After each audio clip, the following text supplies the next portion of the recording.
নমস্কাৰ বন্ধু বান্ধৱীসকল, কেনে আছে আপোনালোকে? যে বেংতল ব্লগ চেনেললৈ আপোনালোকক স্বাগতম। আজি এটা অতি গুৰুত্বপূৰ্ণ টপিক লৈ মই আপোনালোকৰ ওচৰত আহিছোঁ।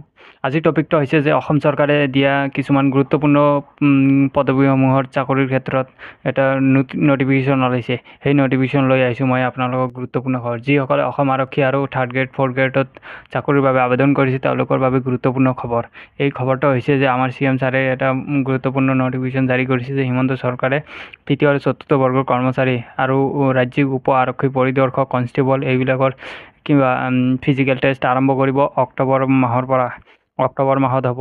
তাৰপিছত আকৌ আৰু আছে কিছুমান নটিফিকেশ্যন আছে।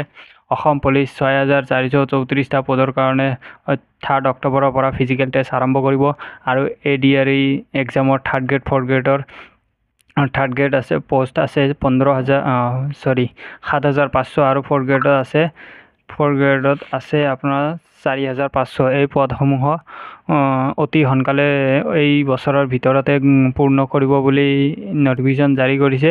আৰু এইবাৰৰ 3rd গ্ৰেডৰ এক্সামসমূহ APSC আৰ্হিত হ'ব। 3টা প্ৰথমে প্ৰাৰম্ভিক, তাৰপিছত হ'ব মূল এক্সাম, তাৰপিছত হ'ব ইণ্টাৰভিউ। এই 3টা পদ্ধতিৰে হ'ব। তো আশা কৰিছোঁ গুৰুত্বপূৰ্ণ সহকাৰে আপোনালোকে পঢ়া শুনা জাৰি ৰাখিব যে এইবাৰৰ 3rd গ্ৰেডৰ এক্সামটো যিহেতু APSC আৰ্হিত হ'ব, তো আশা কৰিছোঁ অতি সোনকালে মনোযোগেৰে পঢ়িব।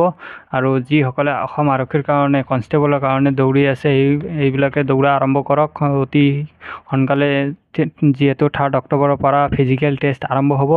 তো এইখিনিয়ে আছিল আৰু আমাৰ CM ছাৰৰ মন্তব্য। মই যাওঁ তাতে আমাৰ আৰক্ষীত আবেদন কৰা ল'ৰা ছোৱালীসকলে মোক সুধি থাকে যে দাদা মামা পুলিচৰ ফিজিকেল ইণ্টাৰভিউ কেতিয়াৰ পৰা আৰম্ভ হ'ব। আমি অসম পুলিচত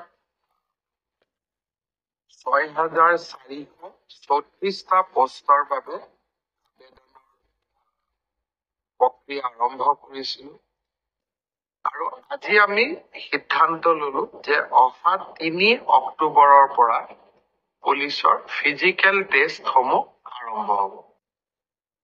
গতিকে মই সকলোকে অনুৰোধ কৰিম যে বানপানীৰ যেতিয়াই পানী শুকাব আমাৰ খেলপথাৰসমূহ মুকলি হ'ব, আমি দৌৰা প্ৰেক্টিচ আৰম্ভ কৰিব লাগে।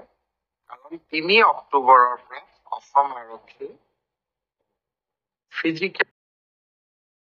তো বন্ধু বান্ধৱীসকল আপোনাৰ পঢ়া শুনা আৰম্ভ কৰি দিয়ক। সুস্থ থাকক, ভালে থাকক। ধন্যবাদ। জয় অসম।